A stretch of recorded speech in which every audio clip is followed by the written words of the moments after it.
안녕하십니까. 제주도 갔다 온 이후로 귤 자주 먹고 있어요. 또 11월 벌써 한 달이 끝나가는데 잠깐 이야기를 하자면 이번 연도는 딱 두 가지 종목으로 어떻게 보면 수익을 얻었어요. 상반기 때는 폭락장에 이어서 W게임즈 그때 샀었죠.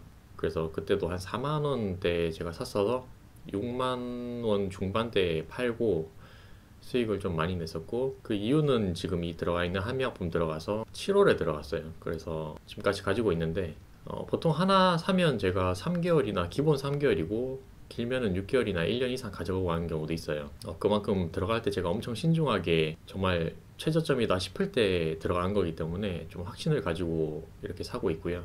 그래서 이 한미약품도 그나마 이번 연도에 저한테 좀 많은 시련을 주기는 했었는데 그래도 좀 아직까지는 결과가 괜찮은 것 같고, 저번에 제가 7월에 사고 금방 상한가 한번 맞았었죠. 그때 30%밖에 팔지 못해서 좀 계속 아쉽다 아쉽다 하다가 그때 이후로는 기회가 없었어요. 계속 수익 난 금액 다 까먹고 거의 본전이었다가 그래도 좀 오를 것 같다 싶어서 가지고 있었는데 지난주부터 좀 올라줘서 다행입니다.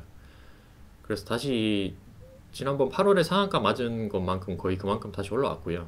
그래서 이 지금 3개월 동안 횡보하면서 좀 느낀 게, 첫 번째는 네이버 게시판을 보면 안 돼요. 그 종목 토론방 있잖아요. 종목 토론방에 정말 쓸데없고, 그 본다는 이유가 그 뭔가 좀 위안을 얻고 싶고 그리고 좀 좋은 말이 있으면 뭔가 오를 것 같은 느낌이 드니까 계속 찾는단 말이에요. 근데 장이 떨어지면 그런 어디 종목이든 상관없이 네이버 토론방 보면 사람들이 무슨 정치 얘기 뭐 쓸데없는 얘기랑 욕을 엄청나게 많이 해요. 그럼 같이 그냥 욕하는 사람들도 있고 뭐 정말로 그 주식을 응원하는 사람들이 쓰는 글은 없어요. 근데 조금 오른다, 뭔가 갑자기 또 많이 오른다 이럴 때는 게시판이 또 난리가 나요. 막 이제 오른다 가자, 뭐 상한가 친다, 뭐 이런 글들 많고 사람들이 또 거기에 동요된단 말이에요. 그래서 게시판은 정말 이게 쓸모가 사실 없구나. 사고 나서는 내가 어떻게 이걸 가지고 있느냐, 멘탈 관리를 하느냐지 게시판은 정말 도움이 안 되는 것 같습니다. 그리고 두 번째로는 그리고 두 번째 느낀 걸로는 지금 이렇게 행보장을 겪으면서 갈아타면 안 좋은 것 같아요. 사실 좀 많이 떨어지고 할 때는 기분도 나쁘고 다른 종목들 많이 오른다, 뭐 폭등한다 이러면 귀가 솔깃할 수밖에 없는데 그렇게 갈아타게 됨으로써의 수수료나 또 갈아탄다 해서 무조건 오른다는 보장도 없어요. 그래서 내가 가지고 있는 주식이 정말 내가 밑에서 저점으로 잡았고 성장성이 있다라고 하면 가지고 있으면 됩니다. 그냥 존버하는 게 제일 좋고요. 마지막으로 세 번째는 느낀 점이, 보통 얘기할 때 주식을 한 종목을 이렇게 한 바구니에 담지 말라고 하잖아요. 최소한 뭐 3개 종목에서 5개 종목 아니면은 10개 내외로 그렇게 여러 가지의 분산 투자를 해라라고 하는데 이건 어떻게 보면 맞을 수도 있고 저는 틀릴 수도 있다고 생각을 합니다. 왜냐하면 저도 처음에는 5종목 막 그렇게 좀 많이 가지고 갔었는데 한 종목이든 두 종목이든 내가 계속 공부를 해서 이게 무조건 사야겠다 싶으면 집중해서 사는 것도 괜찮은 것 같아요. 그 대신에 무조건 살 때에는 매수할 때 분할 매수를 하는 게 맞겠죠. 그렇게 하면은 뭐 진짜 한 종목이든 두 종목 그렇게만 가지고 있어도 오르는 것 같아요.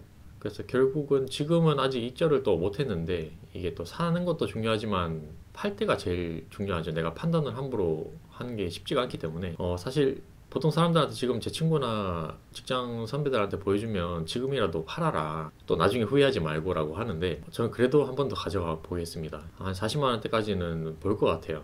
그냥 뭐 단순한 제 자신감일 수도 있는데 뭐 나중에 또 떨어지더라도 후회는 안 하고 최대한 한번 멘탈 잡고, 지금 뭐 수익 나는 거 어차피 제가 익절을 안 하기 때문에 제 돈이 아니에요. 이거는 사이버 머니라 생각하고, 정말 제가 뭐 밑에서 평단가 24만 원, 24만 6천 원에서 잡았으니까 좀 낮게 잡은 거라고 생각을 합니다. 그래서 40만 원대 이상까지 갔을 때 1차 매도를 먼저 할 생각이고요. 그래서 발바닥 각질에서 잡았기 때문에 머리카락 끝까지 한번 발라 먹어보겠습니다. 지금은 장이 너무 좋아서 뭐 다른 거 사도 전부 다 사실 오르는 경우가 많죠. 그래서 너무 급등하는 종목이나 다른 사람이 가지고 있는 게 오른다고 배 아파할 필요가 없고 그냥 내가 가지고 있는 주식을 믿고 꾸준하게 들고 가는 게 좋은 것 같습니다. 저 처음에 3가지 종목을 봤었잖아요. 제약주 중에서 이 한미약품이랑 GC 녹십자, 유한양의 3가지였는데 3개 다 지금까지 보면 한 번씩 급등하는 경우가 있었어요. 그래서 다 기회가 있었고 무조건 내가 사는 종목이 뭐 오른다 이건 아니지만 자기가 그래도 한번 샀으면 끝까지 한번 믿어보는 게 괜찮은 것 같습니다. 뭐 그렇게 하다가 정 안 되면 뭐 팔면 되죠.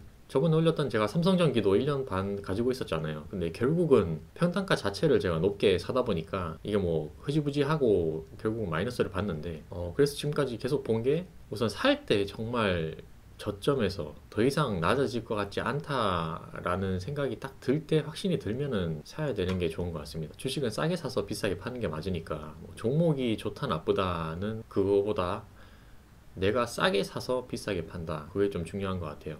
그래서 이번 정도는 진짜 나름 좀 주식 공부가 많이 됐던 것 같고, 그래서 11월 잠깐 이렇게 보여주고 12월에 연말 결산할 때까지 잘 마무리 되었으면 좋겠습니다. 그리고 이거 보시는 분들도 혹시나 주식 하시면 나름대로 종목 선정이나 아니면 뭐 매매를 아마 했을 거니까 좀 느끼는 점이 있을 거예요. 정말 유례없는 폭락장이랑 이런 또 상승장을 겪었기 때문에 좋은 경험이 됐다고 생각합니다. 근데 뭐 주식 얘기는 사실 뭐 크게 관심이 없어서 사람들이 뭐 잘 안 볼 수도 있는데 그나마 저도 꾸준하게 관심을 가지고 있고, 이 주식이라는 게 부동산처럼 돈을 많이 가지고 있거나 사실 그렇게 아니더라도 괜찮잖아요. 그리고 요즘 뭐 적금만 한다고 해서 뭐 수익을 많이 얻을 수 있는 시대가 아니기 때문에 국내 주식이든 해외 주식이든 공부를 조금씩 하는 게 저는 무조건 맞다고 생각합니다.